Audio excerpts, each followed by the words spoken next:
오늘 제게 맡겨진 과제는 이 부동산 정책이랄까, 제도랄까, 역사를 좀 이야기를 해달라 그래서 그쪽에 초점을 맞추어서 준비를 좀 해봤습니다. 제가 재작년이죠 벌써, 부동산 공화국 경제사라는 책을 출간을 했는데요. 전에부터도 쓰던 용어지만 제가 책을 썼기 때문에 이 부동산 공화국이라는 용어를 자꾸 씁니다.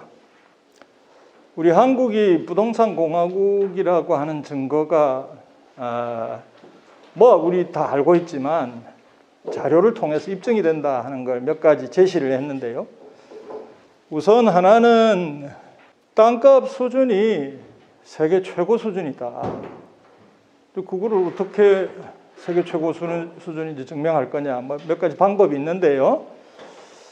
GDP 대비에 몇 배냐, 이걸 가지고 해볼 수 있습니다. 요새 국제기구에서 이런 부동산 관련 통계들을 이제 아주 적극적으로 수집을 해가지고요. 옛날에는 이게 불가능했는데 요즘은 상당히 이제 비교가 가능해지는 그런 상황입니다. 지금 16개 나라의 그래프를 그렸는데요. 지금 맨 위에 있는 이게 우리나라입니다. 우리나라 GDP의 한 4.3, 4.6, 4배 이상을 차지합니다. 땅값이. 지금 다른 OECD 국가들입니다. 전부. 다른 OECD 국가들은 다 저 밑에 있고요. 일본이 우리하고 비슷한 추세를 보이다가 2000년대에 들어와서 쏙 꺼지고 있습니다. 지금 통계 자료가 수집된 16개 나라 중에서 우리 한국이 압도적으로 1등입니다. 이런 거 1등 해가지고 별로 좋은 게 아닌데 아무튼 1등이고요. 대개 보면 땅값하고 GDP하고가 1 내지 2 사이에 있습니다. 다른 선진국들은. 우리 한국은 굉장히 높고요. 그 다음 또 특징적인 것이 최근에 와서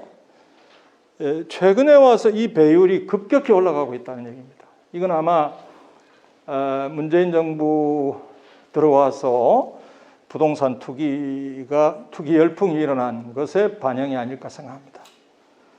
또 다른 걸 좀 보시면 이제 GDP 대비로 할 수도 있는데요. 국부 대비로 할 수도 있습니다. GDP는 매년 이제 생산되는 생산물의 가치라고 한다면 이거는 전체 축적되어 있는 자산 대비 토지가 어느 정도 비중이냐. 이거는 이제 배율이 아니고 비율이 되겠죠. 여기 보시면 제가 한 2년 전에 이걸 통계를 조사할 때는 한국이 이것도 1등이었어요. 압도적인 1등이었는데 이제 영국이 들어왔어요. 최근 통계를 이렇게 찾아보니까 영국이 들어와서 영국이 이 비율이 굉장히 높더군요. 그래서 조사가 가능한 나라 지금 13개 나라인가 그런데요. 그중에서 영국이 1등이고요. 전체 국부에서 땅값이 차지하는 비중이 영국이 1등이고 우리나라가 2등입니다. 2등이라도 세계 최고 수준이다. 그렇게 이야기를 할 수 있겠습니다. 그래서 이제 국부에서 차지하는 비중이 한국이 2등이고 우리가 흔히 많이 인용하는데 토지가 국부에서 몇 퍼센트냐? 54.7%다. 건물까지 합하면 몇 퍼센트냐? 76%다. 이렇게 하니까 굉장히 높은 비중을 차지하고 있다. 이렇게 말씀드리겠고요. 그러면 토지나 부동산이 값이 이렇게 많이 나가니까 우리 국민이 전체적으로 부자네, 좋은 거 아니냐? 이렇게 생각할 수도 있습니다만은 토지 부동산이 골고루 분포되어 있을 때는 그런 말이라도 가능하겠습니다. 그런데 이 토지나 부동산의 분포가 굉장히 불평등하다 지금. 최근에 2019년, 2020년에 국토부가 토지 소유 100분위 통계를 발표를 했습니다. 이게 처음 있는 일인데요. 그러니까 토지 소유 분포의 실태를 굉장히 정확하게 계산할 수 있는 통계가 나왔습니다. 그걸 가지고 진위계수를 조사를 했더니, 이건 물론 이제 법인은 빠진 건데요. 개인 소유의 토지 소유의 진위계수를 계산했더니 2018년에 0.809, 2019년에 0.813. 이 진위계수라고 하는 것은 아시다시피 0에서 1의 값을 갖는데 1에 가까우면 완전 불평등한 거고요. 0에 가까우면 평등합니다. 그런데 0.8이 넘는다는 것은 굉장히 불평등한 상태라고 하는 것을 보여줍니다. 법인을 보면 이건 심의원님이 낸 보도자료에 나오는데요. 10년 사이에 2007년부터 2017년 10년 사이에 상위 1% 기업이 소유한 토지 땅값의 비중이 굉장히 많이 증가했습니다. 한 10% 가까이 증가했습니다. 그러니까 이 10년 사이에 재벌 대기업들이 계속해서 땅을 사모았다 하는 사실을 확인할 수 있습니다. 그러니까 개인이건 법인이건 토지 소유의 집중이 굉장히 심해지고 있다 하는 사실을 확인할 수 있죠. 자, 이거는 이게 정확한 통계에 의해서 완전하게 증명이 되지 않는 부분인데요. 자, 우리가 소득이 불평등하다, 또 자산이 불평등하다, 조금 다른 얘기거든요. 그래서 대부분의 학자들이 한국의 자산이 불평등하다, 토지 자산이 불평등하게 분포되어 있다, 부동산이 불평등하게 분포되어 있다, 요것까지는 인정을 해요. 인정을 하는데 그게 소득 불평등을 유발하고 있다, 그건 아니라는 거예요. 그래서 좀 이상하지 않습니까?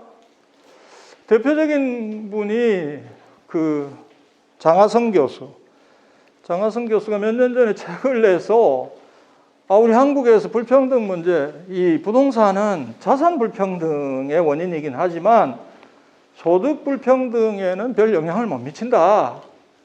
그래서 왜 분노하지 않는가? 책 이름이 그렇죠. 그래서 청년 노동자들이여 분노하라, 이렇게 불을 지른, 그랬던 적이 있습니다. 근데 그게 우리 상식하고 안 맞잖아요. 예?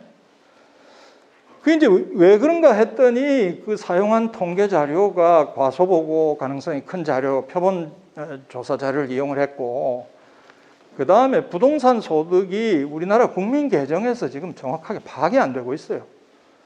더군다나 부동산 소득이라고 하면 임대 소득도 있지만 이게 부동산 값이 올라서 생기는 캐피탈 게인, 자본 이득도 있단 말입니다. 이 문제는 다 빼고 얘기를 하니 이게 부동산이 소득 불평등의 원인이라고 볼 수 없다, 이런 얘기를 하게 된 겁니다. 근데 참 불행하게도 이분이 이 문재인 정부 초대 정책실장을 하셔가지고, 이 초대 정책실장이 부동산은 소득 불평등의 원인이 아니야 하는 확신을 가지고 있는 분이 하니까 부동산 정책을 제법 의미 있게 강하게 마련할 리가 없죠. 물론 최저임금 올리는 거 중요하지만 거기에 그냥 올인하다가 한번 비판에 직면해가지고 꼬리를 내리고 아주 어처구니 없는 그런 결과가 나왔습니다.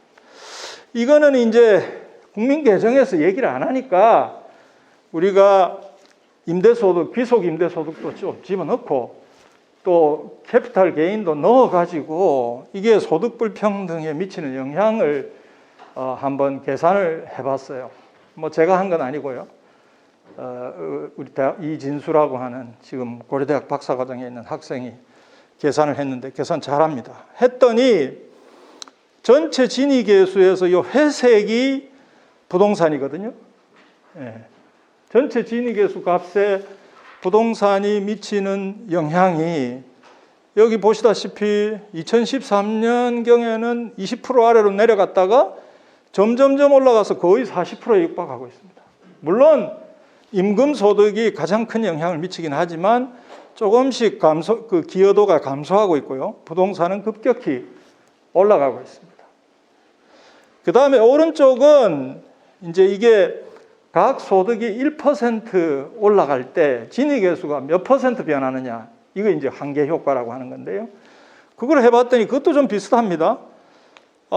최근에 와서 그 한계 효과가 부동산 소득이 제일 높고요. 특히 2018년에 오면 다른 소득들은 다 마이너스예요. 그게 무슨 말이냐 하면 다른 소득이 늘어나면 소득 분배가 개선이 되는 겁니다. 그런데 부동산만 플러스 값을 가지고 있어서 부동산 소득이 늘어날 때 소득 분배의 불평등이 심해진다 하는 것을 보여주고 있습니다. 그리고 그 수치가 여기 보시면 최근에 계속해서 올라가고 있습니다. 여기도 마찬가지고요.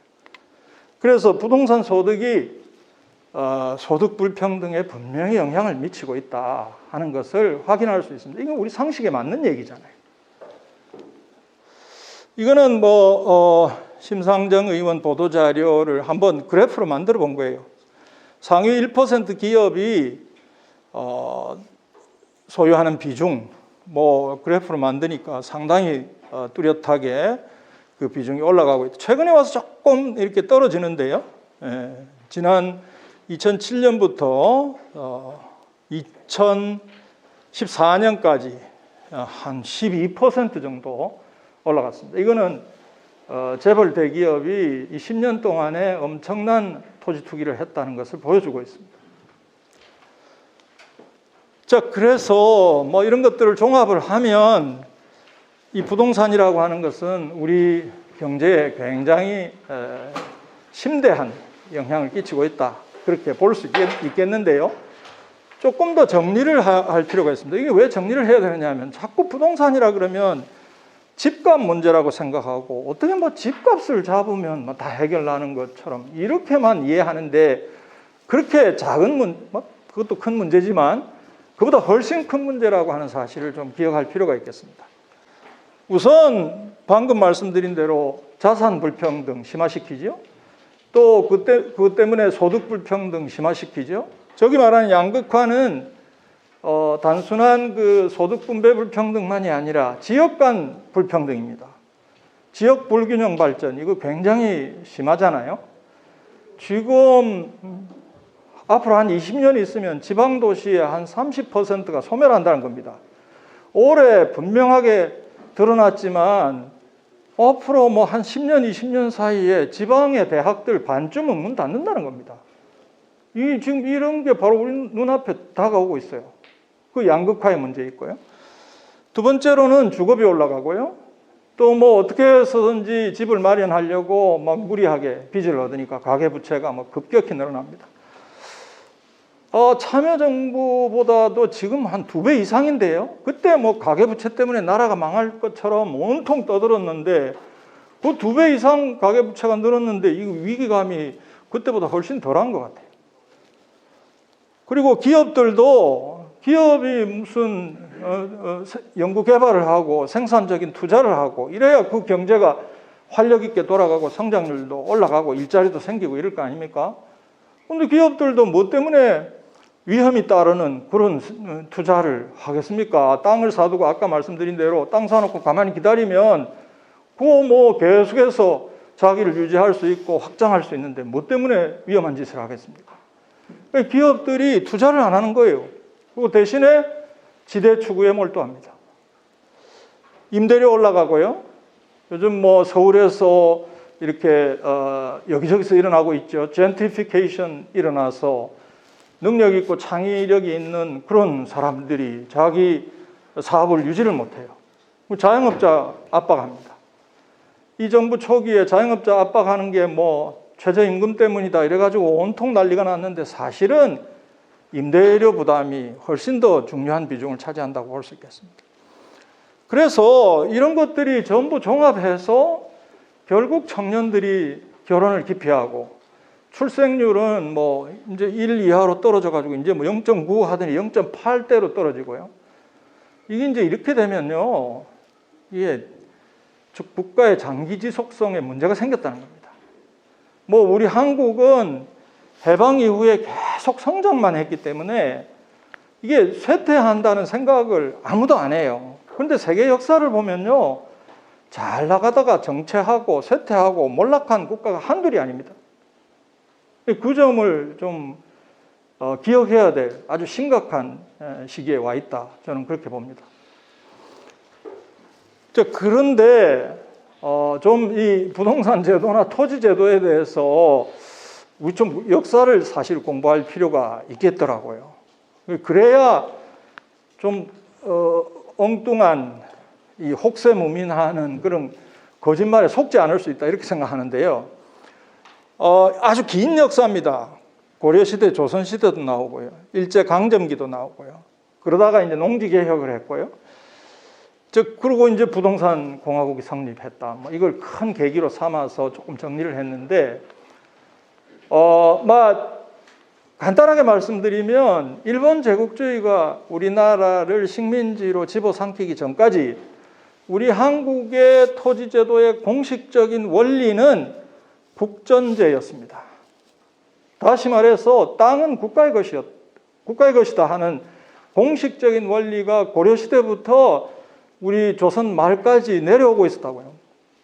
물론 그렇다고 해서 이 원리가 명실상부하게 철두철미하게 지켜졌다, 그런 얘기는 안 해요.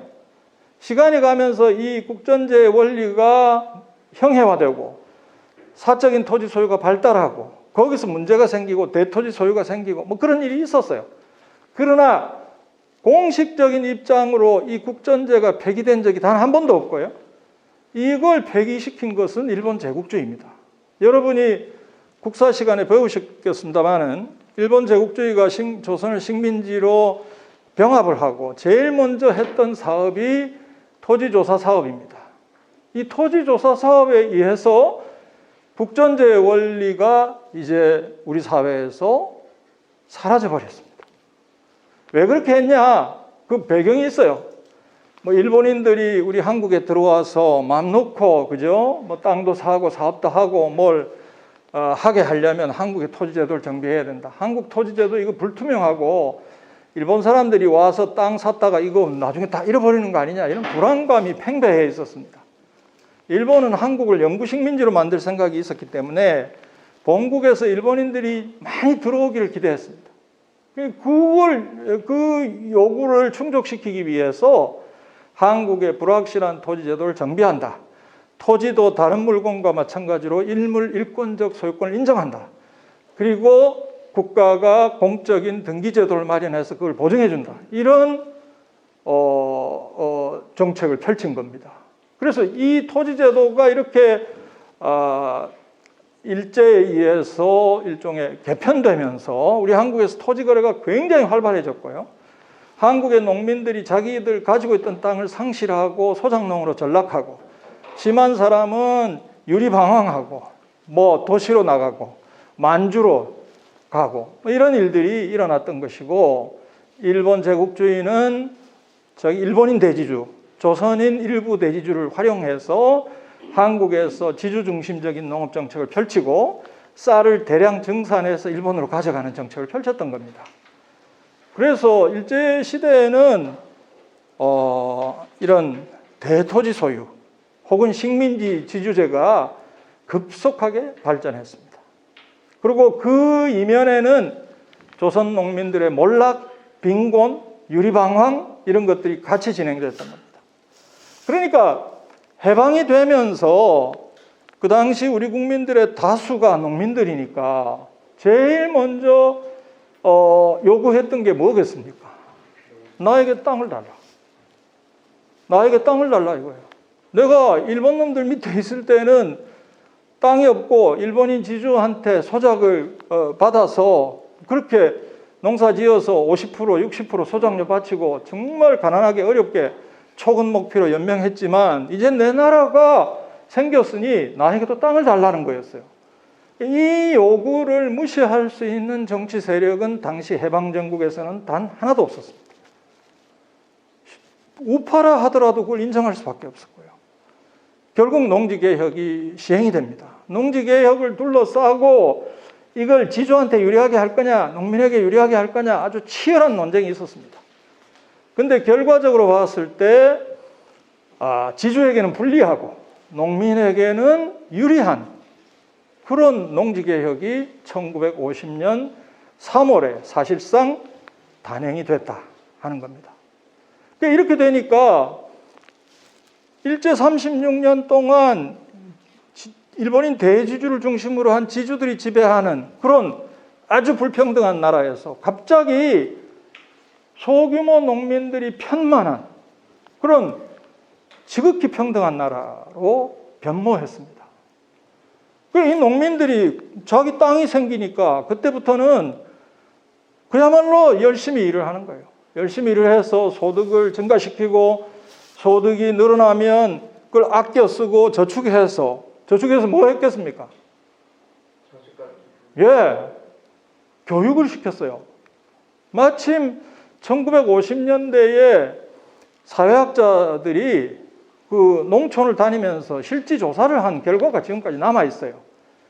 그때 농민들한테 조사를 하면서 여러분들이 투자를 하면 어디를 제일 먼저 하겠습니까? 라고 물었어요. 전부 1번이 교육 투자입니다. 그러니까 자기 땅을 갖게 된 농민들이 열심히 일을 하고 아껴 쓰고 저축을 해서 그 돈으로 자식들 공부를 시켰고요. 거기서 우리 한국의 공업화를 가능하게 하는 인재들이 나오고 또 국가를 주도하고 그죠? 통치하는 엘리트들이 나오고 그랬던 겁니다. 그러니까 지금 우리 사회에서 이른바 성을 쌓고 자기가 엄청나게 다른 신분인 것처럼 계급인 것처럼 큰 소리치고 하는 사람들이 우리 사회에 있지만 까불 거 없습니다. 전부 농민의 자식입니다. 그 농지개혁이 그만큼 우리 한국의 발전에 큰 영향을 주었다라고 하는 것을 말씀드릴 수 있겠습니다. 지금 식민지 경험을 한 많은 후진국들이 이런 유형의 농지개혁을 하려고 시도를 하는데 다 실패합니다. 실패했고 이런 농지개혁에 성공한 나라는 한국, 대만, 일본밖에 없어요. 나머지 사회주의 혁명 해가지고 그런 방식으로 했던 나라는 저 동구권이나 이런 곳에 있지만 우리 자본주의 방식을 채택한 나라 가운데서는 세 나라밖에 없고요. 여러분 잘 아시다시피 중남미의 여러 나라들이 다 토지 문제로 고통받고 있습니다. 그 토지 문제 때문에 게릴라가 발생하고 거기서 정치적인 문제가 생기고 복잡하잖아요. 자, 그런데 그렇게 농지개혁을 해서 우리 한국은 굉장히 평등한 나라, 농민들의 그런 자발적인 동력이 분출하는 나라로 출발했습니다. 그러니까 부동산 문제에서도 우리 한국은 굉장히 건강한 상태로 출발한 거예요. 다른 나라들에 비해서. 그런데 이게 중간에 뭔가 이상한 일이 벌어졌습니다. 중간에 이상한 일이 벌어져서 오늘날은 이거 부동산 공화국이다. 이런 이제 오명을 뒤집어 쓰게 생겼습니다. 이 부동산 공화국을 만들어내는 데 있어서 결정적인 역할을 했던 사람이 바로 박정희입니다. 그래서 그 얘기는 조금 이따가 다시 보기로 하겠습니다. 이 농지개혁의 의의이고요. 그래서 농지개혁을 우리가 연구를 해보면 여러 가지로 우리 경제 발전에 좋은 영향을 끼쳤다. 고도 성장을 가능하게 한 아래로부터의 동력이었고요. 근데 단순히 성장률만 높인 것이 아니라 우리 한국의 고도 성장은 공평한 고도 성장이다. 이런 평가를 받고 있습니다.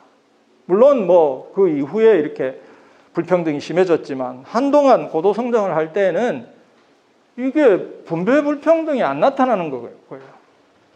분배 문제가 좋은 거예요. 분배 문제도 좋으면서 성장률도 높은 그런 아주 기적을 달성합니다. 이 기적을 만들어낸 것이 뭐냐? 많은 사람들이 박정희 대통령의 지도력이다. 이렇게 이제 결론을 내리는데 물론 그런 것도 있겠죠. 그러나 그보다 더 중요한 것은 농지개혁에 의해서 이 농민들, 평등한 사회를 형성한 농민들이 이 경제 성장을 위한 어떤 자발적인 동력을 만들어냈다 하는 것이 저는 더 중요하다고 생각합니다. 이게 이제 그 증거 중에 하나인데요. 이 횡축은 1960년 정도의 토지 분포 상태를 보여줍니다. 진위계수인데요. 오른쪽으로 갈수록 값이 떨어지는데 이건 뭐냐? 오른쪽으로 갈수록 평등한 경우입니다. 값이 작아지면 진위계수.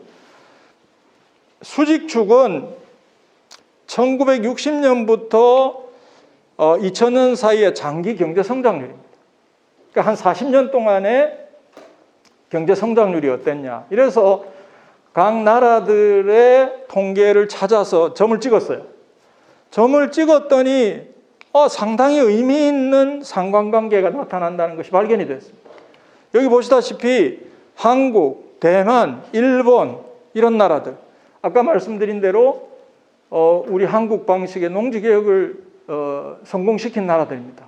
그 나라들이 1960년 당시에 토지 분배 평등도가 굉장히 높고요. 이 수치를 어느 정도 신뢰해야 할지 알 수 없지만 우리 한국이 1등입니다. 지금 1960년 당시에 토지 소유 분포가 가장 평등한 나라, 이 조사 대상 국가들 가운데요. 그런데 아무튼 그런 나라들이 초기 공업화 단계의 토지 소유 분포가 평등했던 나라들에서 40년 동안 경제 성장률이 굉장히 높다 하는 것을 볼 수 있죠. 반면에 이쪽에 있는 나라들 보세요. 지금 대개 보면 중남미 국가들인데요. 이 진위 계수가 0.9라는 거는 몇 개 가문이 땅을 다 가지고 있는 겁니다. 그런 나라들 보면 장기 경제 성장률이 형편없습니다. 우리보다도 훨씬 좋은 자연 조건을 가지고 있는 나라들이 성장의 성과에서는 형편없는 성과를 보이고 있다 하는 것을 볼 수 있습니다. 그러니까 공업화 초기에 토지 소유 분포가 어떠냐에 따라서 그 나라의 장기적인 운명이 거기에 의해서 좌우된다 하는 사실을 그 증거를 여기서 하나 찾을 수 있습니다. 그런데 이 농지개혁이 그러면 아주 베스트였느냐? 그건 아니고요. 제일 큰 한계는 뭐냐 하면 사실 해방전국에서 우리 대한민국의 이념을 지배했다고나 할까요? 그런 압도적인 위치에 있었던 사상이 하나 있어요. 그게 바로 삼균주의라고 하는 겁니다. 아마 조소왕 선생이라고 여러분 들어보셨을 겁니다. 저도 최근에 와서 이분에 대해서 좀 공부를 했는데요. 이 대단한 사상가였고, 저는 막연히 삼자가 들어가니까 손문에 삼민주의를 뺏겨가지고 대충 그냥 한 거 아닐까 했는데 전혀 다르고요. 굉장히 독창적이고요. 제가 볼 때는 삼민주의보다 훨씬 뛰어난, 그리고 토지제도와 관련해서 굉장히 이상적인 방을 가지고 있었고요. 그게 그냥 자기가 독창적으로 새롭게 만들어낸 게 아니라 이분이 역사 가운데서 결국 뭘 회복해야 되느냐, 정도전의 토지개혁 사상, 그리고 그게 허물어지고 난 다음에 조선 후기의 실학파의 토지개혁 사상, 그게 뭐냐 하면 국전제 하에서 농민들에게 똑같이 토지를 나누어주고 농사를 짓게 하는 이런 시스템입니다. 이게 농지개혁에서 일시적으로 우리가 지금 해방 이후에 실현한 거잖아요. 그거를 해야 된다라고 주장했습니다. 그리고 이 조소왕 선생의 이 사상이 1940년대 건국강령이라는 이 임시정부의 그 헌법 문서 가운데 들어갔고요. 지금까지 역사학자들은 대한민국 재헌헌법이 그 건국강령의 영향을 많이 받았다라고 이야기합니다. 그런데 제가 건국강령의 토지 제도 조항하고 재헌헌법의 토지 조항하고 비교를 했더니 한 개밖에 안 같아요. 그냥 농민들에게 토지를 나눠준다, 그것만 있고요. 나머지는 다 달라요. 그러니까 적어도 토지제도와 관련해서는 조소왕 선생의 삼균주의는 대한민국에 들어와서 단절돼 버렸다 하는 사실, 그 점에 그러니까 조성황 선생은 토지라고 했을 때는 농지만 얘기한 게 아니에요. 모든 토지에 대해서 어떤 뭐 정도전의 사상, 실학파의 사상, 그 정신이 대한민국에도 시행이 돼야 되고 이것이 민주주의하고 결합이 돼야 된다. 뭐 그런 아주 참 제가 보기에는 굉장히 담대한 그런 개혁 방안을 갖고 있었던 분이고 이것이 해외 임시정부에 다 수용이 되고 있었고요.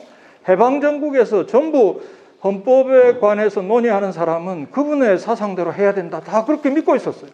근데 이게 시간이 가면서 그냥 실종돼 버렸다 하는 점, 이게 한계라고 생각하고요. 두 번째는 방금 잠깐 말씀드렸습니다만은 농지만 지주들한테 몰수해서 소장농한테 나눠주고 끝내버렸습니다.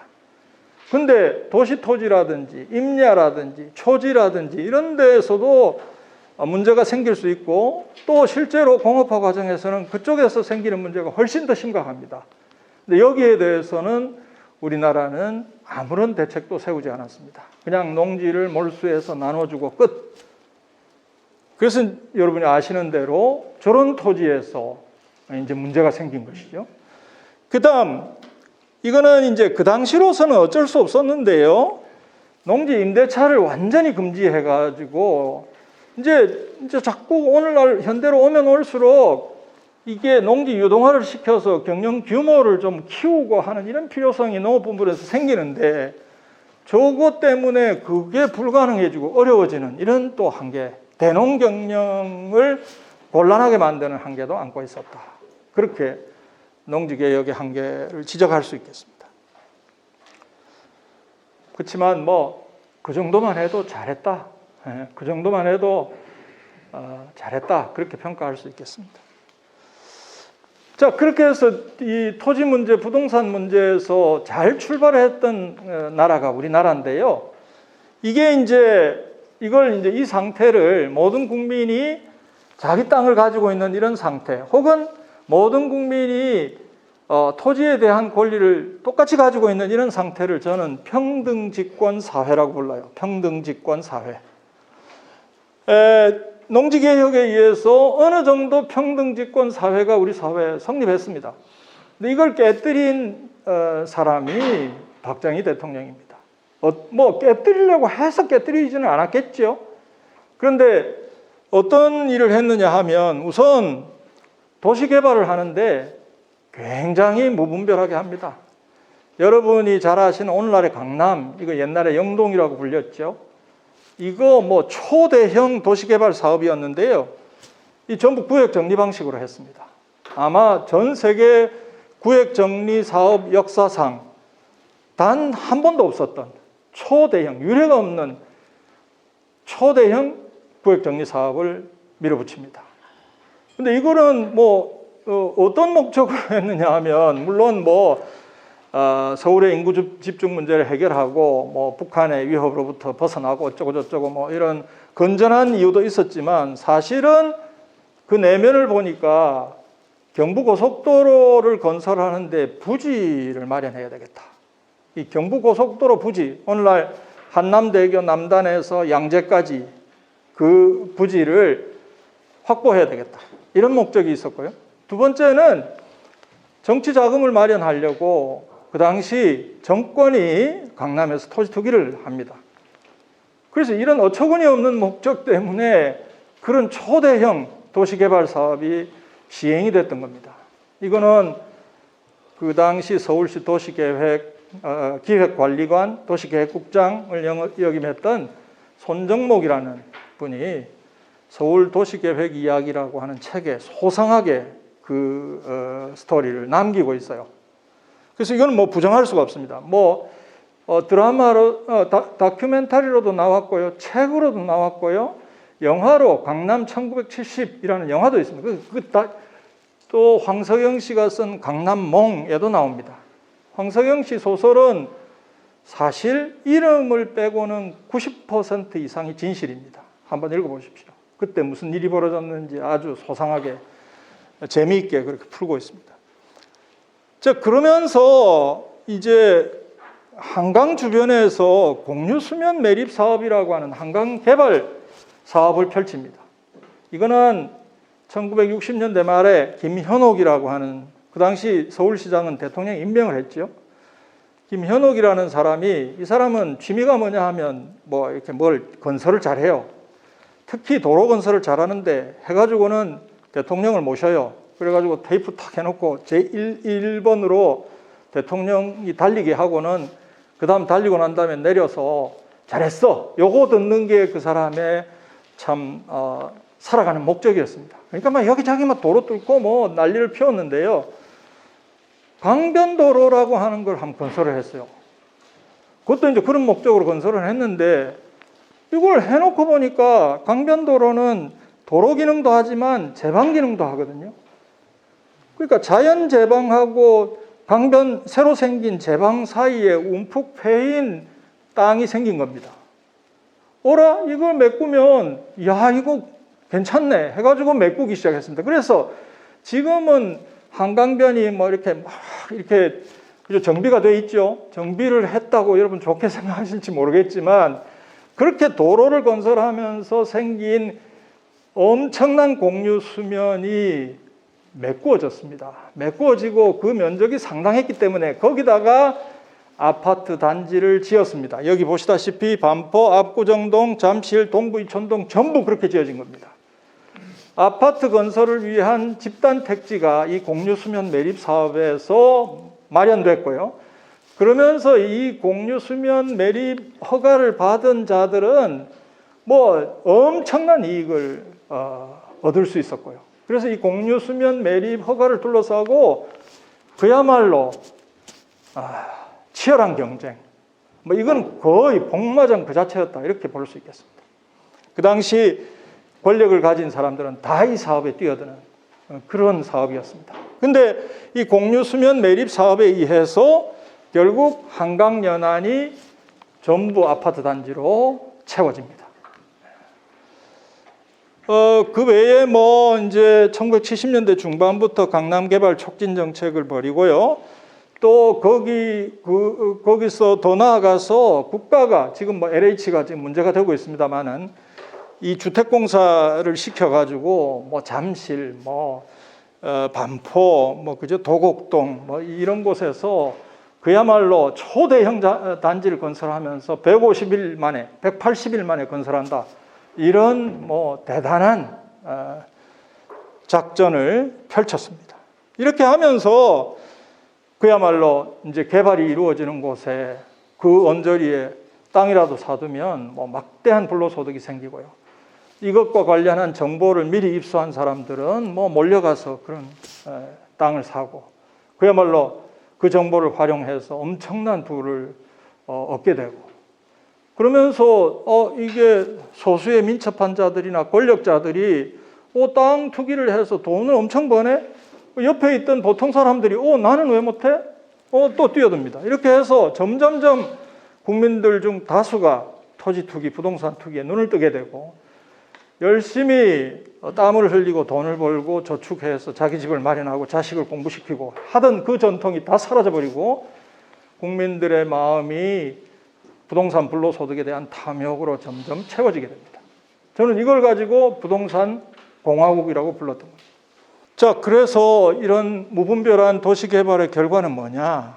아파트 공화국이 들어섰고요. 강남이 뭡니까? 교육과 부동산으로 세워진 스카이 캐슬입니다. 스카이 캐슬.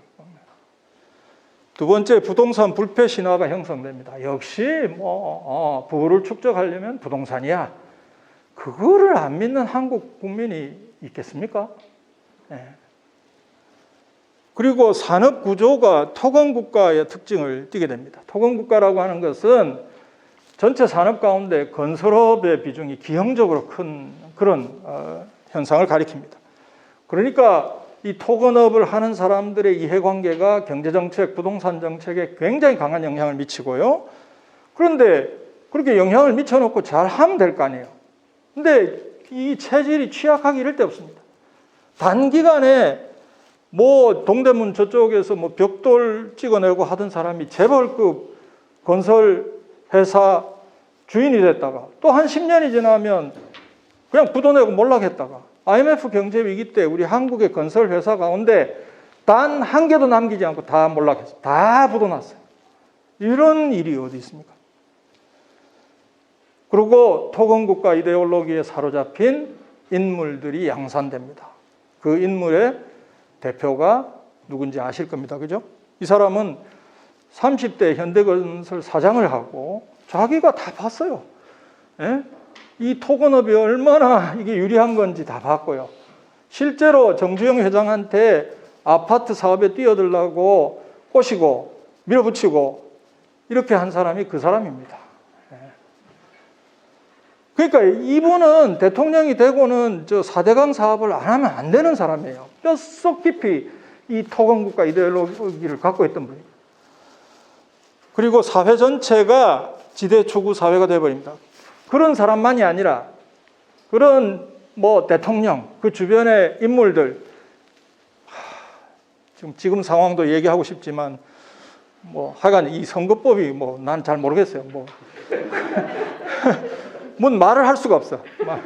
하여간 그런 인물들이 이 배출이 됐다는 얘기예요. 근데 그 사람들만이 아니고 국민들 다수가 그거를 부러워하고요. 뭐 욕도 하지만 부러워하고요. 스스로 뛰어들고요. 그래서 국민 다수가 땀 흘리고 모험을 하고 저축을 하고 절제를 하고 이런 게 아니고 그냥 투기를 해서 단번에 엄청난 부를 얻는 그런 마음을 갖게 되는 아주 몹쓸 탐욕의 땅으로 변질됐다, 우리 사회가. 그렇게 건강했던 사회가. 뭐 저도 그런 감탄사를 많이 씁니다만은 전 세계 어느 나라에서 좋거나 뭐 놀래거나 뭐 이럴 때 대박 이런 데가 어디 있어요. 그런 감탄사를 쓰는 나라는 없습니다. 그래서 이제 이게 부동산 공화국의 문을 열어젖혔는데요. 그 이후에 이제 정부들이 이 문제에 대해서 뭔가 대책을 세웠겠죠. 막 투기가 일어나고 이러면 이제 자기들도 겁이 나니까 투기 억제 정책을 펼쳤다가 또 투기 억제 정책을 펼치면 금방 또 약효가 들어요. 그래서 또 부동산 시장이 좀 침체하려고 그래요. 근데 부동산 시장이 침체하면 이게 고시경제하고 연결이 돼 있고 성장률이 떨어진다 싶으니까 또 뭐 갑자기 기조를 바꿔가지고 또 부양책을 쓰고요. 이걸 저는 그동안에는 냉온탕식 이렇게 썼는데 이게 냉온탕이 아니고 냉열탕식이다 이렇게 바꿔 부르고 있습니다만 그런 식으로 정책을 펼쳤어요. 그리고 투기에 대해서 선제적으로 대응하는가 뭐 별로 한 정부가 없고요. 전부 투기가 일어나서 돈 벌 수 있는 사람 다 벌고 난 다음에 사후약방문식으로 정책을 펼치는 그런 식으로 대처했습니다. 그리고 투기가 일어나는 데는 역시 부동산을 가지고 있고 부동산을 매매하고 이걸 통해서 그냥 가만히 앉아서 불로소득을 얻을 수 있다 이 사실이 있는데요. 이거를 건드린 정부가 별로 없어요. 아주 없었던 건 아니고요. 별로 없어요. 그리고 주거복지 정책 등한히 합니다. 주거복지 정책은 뭐 김대중 정부에 들어와서 이제 뭐 본격화됐다 이렇게 볼 수 있고요. 김대중 정부, 노무현 정부가 좀 본격적으로 하다가 그걸 완전히 후퇴시킨 것이 이명박 정부. 예, 근데 이제 이 우리 토지제도의 역사 가운데 꼭 알아야 되는 것이 바로 이 토지공개념입니다. 토지공개념. 사실 제가 이렇게 길게 역사를 한번 좀 연구를 해보니까요. 우리 사회가 이 소위 토지공개념에 대한 요구가 면면히 내려왔어요. 그 고려 때부터 이 국전제가 있었으니까. 그리고 고려 말에 이 국전제가 훼손되고 농장이 뭐 확대되고 대토지 소유가 성립하고 그래서 결국 이성계 혁명이 일어났고 왕조가 바뀐 거 아니에요? 조선도 마찬가지고요. 그런데 그런 전통이 굉장히 오랫동안 내려오고 있고요. 지금까지도 살아 있습니다. 그런데 이제 박정희 정부 때는 뭐 민주주의도 억압되고 이 토지공개념, 토지에 대해서 모든 국민이 권리를 누릴 수 있도록 해주자, 평등집권, 뭐 이것도 억압되고요. 그러고 있다가 이제 박정희 대통령이 세상을 떠나고 전두환이 들어섰는데 전두환도 뭐 비슷한 기조로 갔고요. 근데 그러다가 노태우 정부가 등장하면서 어느 정도 민주화가 되고요. 민주화가 되면서 국민들 속에서는 어떤 요구가 분출했느냐 하면 토지공개념, 즉 이제 다른 분은 지공주의라고 하는데요. 땅은 그렇게 개인이 막 마음대로 사고 팔고 그 불로소득을 얻고 그렇게 두면 안 된다. 땅의 공공성을 유지해야 된다 하는 걸 지공주의라고 하는데, 이 지공주의에 대한 요구가 분출합니다. 여러분 그걸 정말 그런 일이 있었어? 그런 말 안 썼는데? 아니 굉장히 강력한 요구가 분출하죠. 당시 1989년 10월에 이 토지 공개념을 지지한 국민 여론이 85%입니다. 이거 외에도 매우 강력한 부동산 대책이 필요하다 89%. 그러니까 노태우 정부 당시에는 민주주의와 함께 이 지공주의에 대한 요구가 국민들로부터 엄청난 힘으로 분출했습니다. 저는 이게 잊혀졌던 그 삼균주의의 전통이 국민들이 의식은 못했지만 되살아난 거 아닌가 이렇게 보지요. 그렇게 해석을 하지요, 저는. 근데 물론 이 토지공개념을 시행을 하려고 하니까 당시 신흥지주청이 반발을 하지요. 온갖 방해를 하지요. 뭐 경제단체를 통해서 또 뭐 정당을 통해서. 신흥지주청이라고 하는 것은 농지를 가지고 있는 존재들이 아닙니다. 재벌, 대기업, 뭐 개인 부동산 소유자 뭐 등등 다양한 형태로 존재하는 그런 사람들입니다. 이 사람들이 토지 공개념을 무력화시키기 위해서 얼마나 작전을 벌였는지 모르고요. 노태우 정부도 알았어요.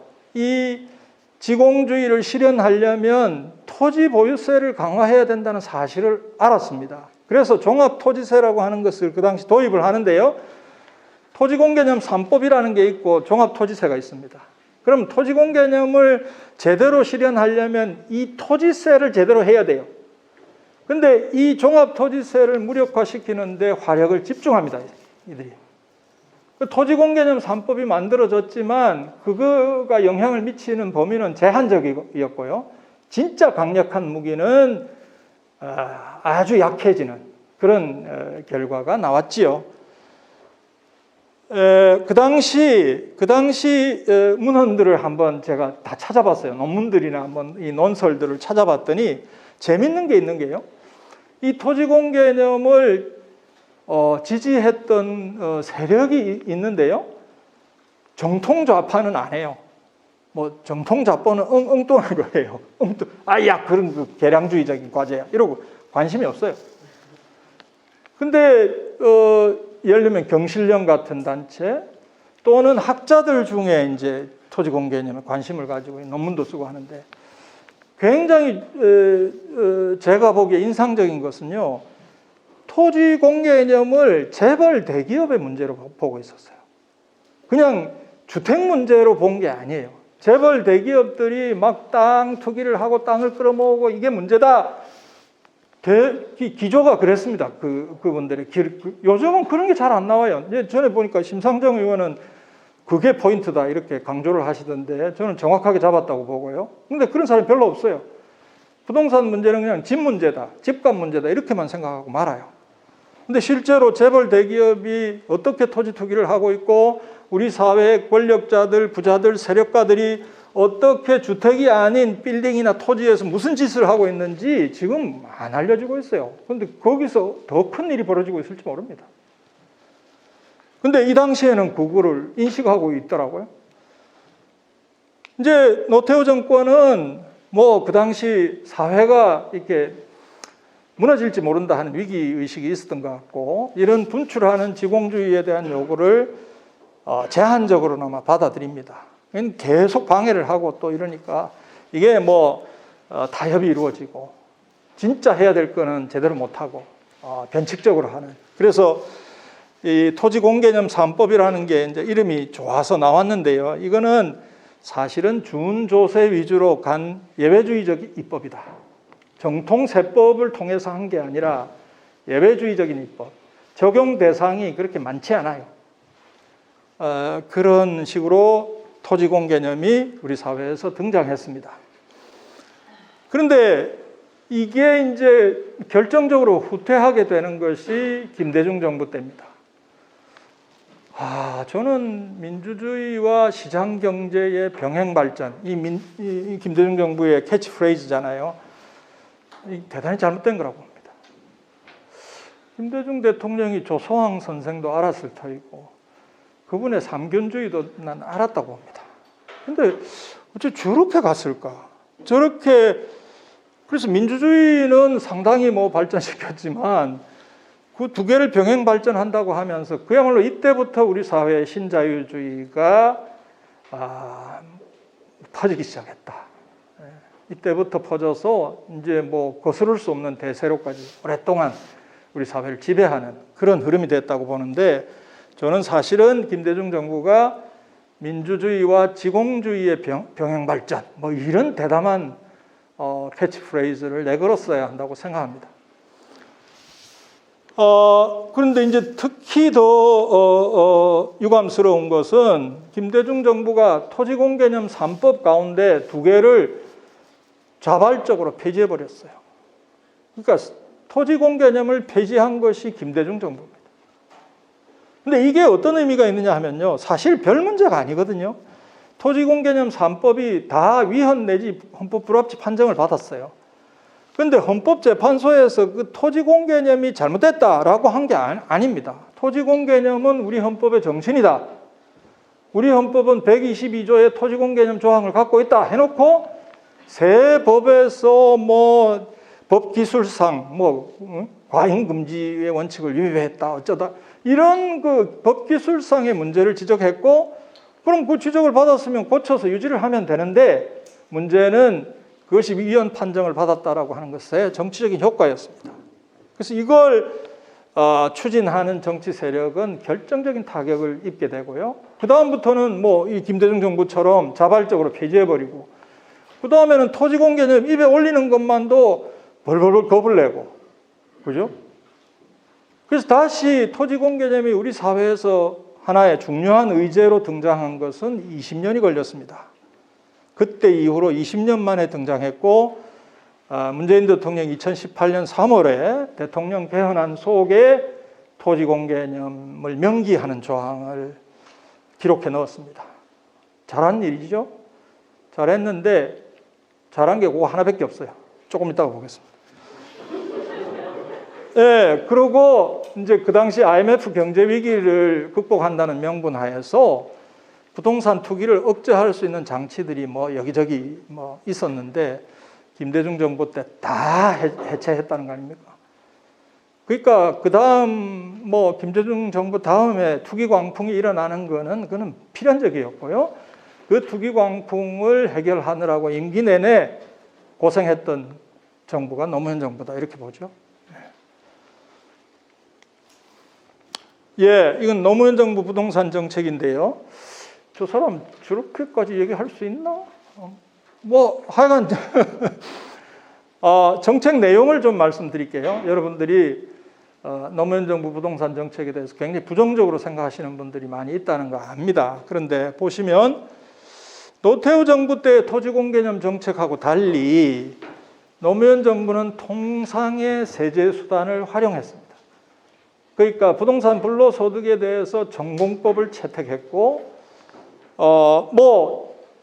아주 제한적으로만 적용하는 그런 입법이 아니었다라고 하는 점에서 굉장히 잘했다고 보고요. 그 다음 부동산 실거래가제도 도입해서 시장 투명성을 높였고요. 이거 도입되기 전에는 아마 여러분들도 그렇게 하셨을 거예요. 우리 국민들 가운데 다운 계약서 안 쓴 사람이 단 한 사람도 없을 겁니다. 법이 그걸 유도하고 허용하고 있었기 때문에. 세 번째로는 장기 공공임대주택을 연 10만 호 공급했습니다. 이건 상당히 중요한 성과인데요. 이명박 정부가 이걸 반토막 내버렸잖아요. 보금자리 주택 이래가지고 이름만 거창하게 하고 노무현 정부의 장기 공공임대주택 공급 정책을 완전히 후퇴시켜버렸습니다. 이명박 박근혜 정부 당시에 전월세난이 일어났던 데는 이게 굉장히 큰 영향을 끼쳤습니다. 그리고 개발이익 환수제도 뭐 이렇게 유명무실해 있던 거를 정비를 했고요. 또 중요한 건 최근에 와서 제가 중요하게 보는 것은 지역균형개발 정책입니다. 뭐 행정 중심 복합도시, 혁신도시 이렇게 하면서 중앙에 몰려있던 그 공공기관들을 지방으로 다 내려보냈습니다. 그때는 저기 토지보상비나 이런 게 풀려서 부동산 투기를 자극하고 이건 잘못된 정책이다, 모순된 정책이다 이렇게 비판을 했는데요. 지금 보니까 이거 무지하게 중요한 정책이었다.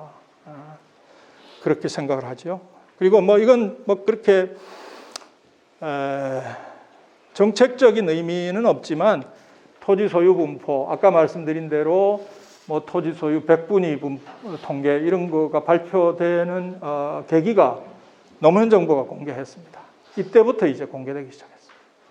노무현 정부가 부동산 불로소득을 정면으로 다룬 상징적인 정책, 부동산 보유세 강화를 최초로, 뭐 제가 보기에는 역대 정부 최초로 추진한, 그리고 그 보유세 강화 정책의 상징으로서의 종합부동산세를 얘기할 수 있습니다. 굉장히 장점이 많고요.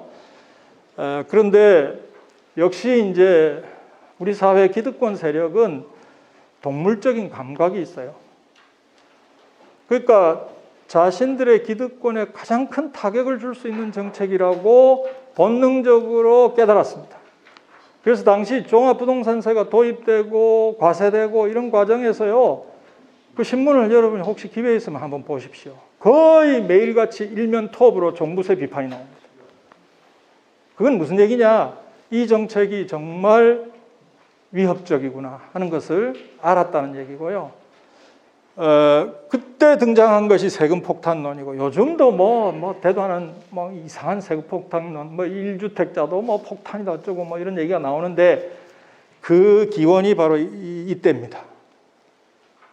문제는 이 세금하고 무관한 서민층, 그리고 특히 지방민, 이들이 이 세금 폭탄론에 동조를 했습니다. 정부가 진짜, 노무현 정부가 우리한테 세금 폭탄을 매기는 모양이다 이래가지고 다 그냥 민심이 위반하고 나중에는 정권을 잃어버리는 그런 결과가 나오게 되죠. 예, 이게 결과인데요. 이 종합부동산세 세수 구성입니다. 아주 많이 거둘 때 2007년이고요.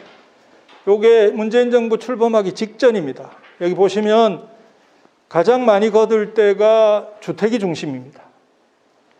그런데 이명박 박근혜 정부를 거치면서 주택이 3등으로 밀려납니다. 저는 좀 상상을 하지요. 만약에 노무현 정부의 종부세 정책이 후퇴되지 않고 계속됐다면 2017년 이후에 부동산 광풍은 일어나지 않았을 가능성이 크다. 아니면 약하게 지나갔을 가능성이 크다. 이렇게 봅니다. 그러니까 이명박 정부가 종합부동산세를 무력화시킨 그런 책임이 아주 크다. 그렇게 지적할 수 있겠죠. 지금 그러면 이 부동산 투기 광풍이 부는 이유가 뭐냐? 이 문재인 정부가 지금 이제 뭐 처참하게 됐잖아요. 아니, 왜 이렇게 됐을까? 이제 이런 문제에 대해서 좀 생각을 해봐야 되는데요. 약간 억울한 면도 있어요. 무슨 얘기냐? 이 유동성이 너무 많이 풀렸고요. 이 상황에서 부동산 가격을 뜻하는 대로 이렇게 조절한다는 것은 굉장히 어려울 수 있습니다. 뭐 그거 저는 인정하고요. 두 번째는 이게 촉발시킨 게 자기들이 아니에요. 이명박 정부, 박근혜 정부, 특히 박근혜 정부 때 최경환이라는 사람은 초이노믹스라고 하는 거를 펼쳐가지고 세상에 장관이 무엄하게 자기 성을 붙여가지고 경제정책을 표현하는, 나는 그건 또 무슨 짓인지 모르겠어요. 자기가 했는지 기자들이 했는지 모르겠는데 초이노믹스라고 하는 걸 해가지고 뭘 했냐면 부동산 투기를 억제할 수 있는 장치는 모조리 다 풀어라. 그리고 국민 여러분 빚내서 집 사세요. 그게 언론의 표현, 그 사람이 직접 했는지 모르겠는데 언론에 빚내서 집 사라 정책이다. 이렇게 표현이 됐습니다. 그렇게 노골적인 투기 조장 정책, 부동산 경기 부양 정책을 펼쳤고요. 이제 그때 사실은 저는 부동산 투기를 괴물이라고 표현을 하는데요. 우리 속에 갇혀있던 괴물이 뛰쳐나온 겁니다. 그때 뛰쳐나온. 그러니까 이 괴물을 밖으로 끌어낸 것은 이명박 박근혜 정부입니다. 근데 이 괴물이 뛰쳐나오는데 문재인 정부가 이게 괴물인지 뭔지 모르고 조그만한 강아지쯤 되는 걸로 이렇게 생각을 했던 건지 아마 그랬던 것 같아요. 이것쯤은 얼마든지 이렇게 조절할 수 있어. 얼마든지 할 수 있다고. 금융 규제 좀 하고 말이야. 이렇게 해서 부동산 가격 적당히 그러니까 폭등은 안 시키고 또 내려가면 또 정치적으로 곤란하니까 적당히 유지하는 거 할 수 있다고 그렇게 믿었던 것 같아요. 그래서 말을 근사하게 하고요, 레토릭이 근사하고요. 그 다음에 이제 부동산 시장에는 핀셋 규제만 합니다. 문제가 생기면 거기 규제지역으로 묶고 대출 규제하고 세금 강화하고 그러면 당연히 옆으로 튀잖아요. 이걸 우리가 풍선 효과라고 부르는데요. 문재인 정부 부동산 정책에 대해서 비판할 때 역대 최다의 풍선 효과를 유발한 정부입니다. 이런 조어가 나오잖아요. 강남에서 마용성, 노도강, 수용성, 안시성, 또 금광구라고 하는 것도 있더라고요. 금광구, 김부검까지 이렇게 막 투기가 튀어서 풍선 효과를 만들어내는 이거는 문재인 정부의 정책 오류입니다. 몇 가지로 문재인 정부 정책 오류를 좀 지적을 드리면 이제 부동산 투기가 어떤 존재인지 잘 몰랐어요. 제가 지금 보니까 이 괴물이라고 하는 걸 몰랐어요.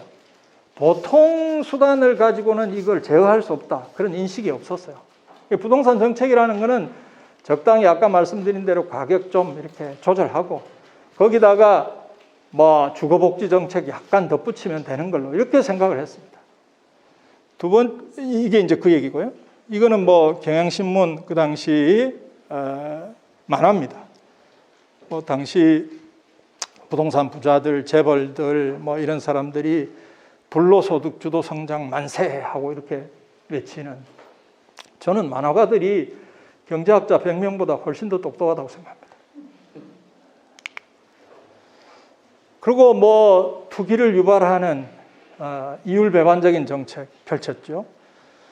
대통령 공약 가운데 연간 10조 원씩 50조 원을 투입해가지고 도시 재생 사업을 하겠다. 전국에 지금 도시 문제로 돈을 뿌리겠다. 이 50조가 엄청난 돈이잖아요. 그런 정책을 했고요. 그 다음에 이거 이제 그 이후에 굉장히 문제가 됐던 임대주택 등록제를 시행을 해가지고 아무리 주택을 투기를 하고 해도 임대사업자로 등록만 하면 재산세 안 내, 종부세 안 내, 양도소득세 안 내. 이거 세금 거의 대부분 면제받는 이런 특혜를 주었습니다. 지금은 많이 개선을 하긴 했지만 그래도 이 특혜를 받는 주택 수가 누구 말로는 160만 호가 아직 있다는 거 아닙니까? 그리고 이 중요한 건데요. 이 노무현 정부가 그렇게 중시했던 이 부동산 보유세 이거를 안 하려고 왜 그렇게 애를 썼는지 모르겠어요. 정부 출범 선거 며칠 전에 그 캠프 정책 담당자가 나와가지고 기자회견을 하면서 우리 보유세 강화는 별로 할 생각이 없다, 계획이 없다. 세상에 그런 기자회견이 어디 있어요? 경제정책이 여러 수십 개, 수백 개가 되는데 보유세 강화 정책 할 생각이 없다고. 참 말도 안 되는 그러니까 이 부동산 시장에 참가하는 사람들, 특히 투기꾼들, 이런 사람들은 그야말로 속된 말로 빠삭하거든요. 이 사람들은 정부의 의지가 어느 정도지를 가늠하는 거를 계속 신경을 써요. 근데 그 기자회견을 보고는 이 정부가 부동산 투기에 아주 강력하게 대처할 생각이 없구나 하고 판단한 겁니다. 이게 굉장히 중요한 거예요. 그 뒤로도 계속해서 이 부동산 불로소득을 근본적으로 차단할 수 있는 이 정책을 안 하려고 무슨 재정개혁특별위원회라는 이상한 민간위원회를 만들어서 청와대 정책실장은 뭐하고 그런 위원회를 만들어가지고 방안을 내놓으라 그러고 내놓으니까 그것도 기재부 장관이라는 사람이 깔아뭉개고 그런 짓을 했어요. 그러니까 문재인 정부가 할 말이 없습니다. 그리고 부동산 정책을 지금까지 25번 발표를 했는데요. 한 20번 정도 할 때까지 이 사람들이 이렇게 얘기를 해요. 이번에 이 정책이 안 먹히면 우리가 카드가 또 많이 있습니다. 이래요. 제가 그걸 보고 저기 정신이 있나 없나 말이에요. 아니 이 정책이 확실합니다. 국민 여러분 안심하세요. 이래도 먹힐까 말까 한데 이거 가지고 안 되면 또 할게요. 그럼 안 먹힌다는 얘기잖아요. 네? 그런 짓을 했어요. 그래서 제가 막 화가 나가지고 칼럼도 쓰고 정신 차리라 그러고 막 좀 혹독하게 했더니 요새는 그 말 안 합니다. 꽉 있다 이런 말 안 해요. 네. 자, 이제 문재인 정부의 그러니까 지금 현재 부동산 투기 강풍의 원인, 문재인 정부는 어떤 책임을 져야 할까? 지금 LH 사태로 그야말로 국민 여론이 저는 이렇게 급전직하한다는 거는 좀 예상을 못했어요. 어려울 거다 이런 정도만 생각했지 이렇게 되리라고는 예상을 못했는데요. 아마 그동안 4년 동안 쌓여있던 것이 이걸 계기로 터져 나오는 것 같습니다. 국민들의 마음은 아마 배신당했다. 그거 아니겠어요? 그래서 제가 언론하고 인터뷰하고 이러면 물어봐요. 앞으로 그러면 어떻게 하면 좋겠습니까? 지금 상황은 속수무책. 그럼 어떻게 하면 됩니까? 제발 아무것도 하지 마라. 가만히 있어라. 그냥 1년 가만히 있어라. 그렇게밖에 얘기를 못 합니다. 정말 진정성 있게 이 문제에 대한 그동안 잘못했던 거에 대해서 반성한다고 머리도 숙이고 했으니 정책이나 제도나 법률 이거 도입하고 그거 되겠습니까? 그냥 앞으로 이렇게 가는 게 맞습니다. 우리는 이렇게 실패했으니까 다음 정부는 이렇게 하지 말고 좀 이 방향으로 가세요라고 물꼬라도 터주는, 그죠? 그런 논의에 물꼬라도 터주는 역할을 문재인 정부가 해주면 좋겠다 하는 생각이고요. 저는 제 나름대로 우리 사회의 부동산 문제를 근본적으로 해결하기 위해서 어떤 것들이 필요하냐, 정책 철학, 또 근본 정책, 그리고 그러니까 세제 정책, 그리고 주택 공급 정책, 또 단기 대책 이런 것들을 제 나름대로 가지고 있습니다만은 지금 오늘의 제 주제는 아닌 것 같고요. 그거는 여기 제가 간단하게 정리를 했으니까 한번 읽어보시면 좋겠고요. 예, 헌법 개정 그리고 근본 정책들 보유세 강화해야 되는데 참 어렵다. 어려운 걸 어떻게 하면 할 수 있을까? 그런 대안 그리고 실제 통계를 집어넣어서 결과가 어떻게 될지 간단하게 시뮬레이션한 결과 그런 것들을 소개했습니다. 그리고 주택 공급과 관련해서는 하여간 이 수십 년 동안 우리 한국 정부는 땅을 하여간 팔아먹지 못해서 안달이었어요. 하여간 또 팔아먹고. 근데 제발 앞으로는 국공유지 팔아먹지 마라. 지금 지난번 무슨 대책입니까? 수도권 인근에 남아있는 기존의 국공유지에다가 집을 지어가지고는 분양하겠다. 정신 나간 짓이에요. 안 그래도 국공유지가 부족한데 그걸 지어서 팔아넘겨요? 그럴 수 없는 거죠. 이거는 유지해야 된다고 보고요. 그 다음 2차 대책에서는 서울의 곳곳을 지금 재개발해가지고 이제 고층 아파트를 짓겠다는 거 아닙니까? 고층 아파트의 용적률 높이면 공중공간은 누구 겁니까? 공중공간은 공공의 것이지요. 그럼 국공유지나 마찬가지로 그 공중공간도 지켜나가야 되는 거죠. 그 공중공간을 지킬 수 있는 대안을 내놓고 재개발을 하겠다느니 이렇게 해야 되는데 대안이라고 내놓은 게 공공이 시행하겠다는 거 아니에요. 그 공공이 지금 저렇게 부패한 조직인데 공공이 시행하면 더 문제가 생기죠. 지금 LH 사태가 터졌기에 망정이지 서울의 2차 대책이 본격화하고 그 많은 사업들을 LH가 다 시행을 하고 건설업자 관여하고 국토부가 관장하고 지금 무슨 일이 벌어졌겠습니까? 저는 최근에 어떤 책에서도 썼습니다만은 차기 정부가 들어서서 해야 될 첫 번째 부동산 정책 과제는 이사 대책을 없던 걸로 철회하는 거다. 그렇게 썼어요. 하도 답답해서. 그리고 여러분 서울에 사시니까 아유 이거 부동산 문제 생겨가지고 공급을 더 하면 패닉 바잉 안 하고 해결되겠거니. 저는 지방의 대학 교수잖아요. 그거 진짜 염장 지르는 짓이에요. 아니 대한민국의 부동산 문제가 서울 수도권밖에 없어요. 지방에는 지금 어떤 일이 벌어지고 있는지 관심이라도 있습니까? 이 이사 대책이라는 게 한 80만 호 이상을 더 공급하겠다는 건데요. 서울 수도권에 62만 호를 하겠다는 거예요. 서울을 지금 고층 아파트 단지로 다 뒤덮겠다는 겁니다. 이게 MB하고 다를 게 뭐 있습니까? 대단히 잘못된 정책이고요. 자기들이 이 투기 억제를 못한 거를 존재 증명을 하느라고 공급 확대, 말도 안 되는 공급 확대를 하겠다고 지금 내놓은 정책이단 말이에요. 마지막에 제가 이렇게 너무 열을 올립니다. 이 정도 하고 제 강의는 마치기로 하겠습니다. 예.